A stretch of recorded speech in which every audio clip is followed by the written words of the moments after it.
How to clear chat history on Snapchat. Did you know your Snapchat chats aren't as private as you think? Whether you are freeing up space, covering your tracks, or just doing digital spring cleaning, here's how to completely wipe chat history on both ends. Open Snapchat. Now tap on chat. Okay, long press on the chat you want to delete and tap on chat and notification settings, and just tap on clear from chat feed, and your conversation will also be cleared this way. So tap on clear and your entire conversation will be cleared.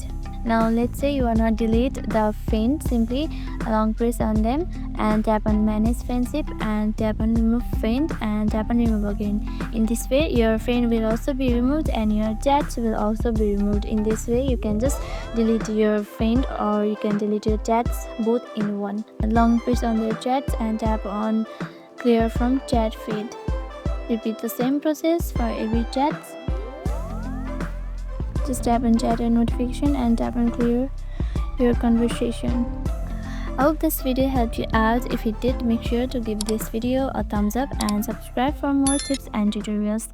Thank you for watching.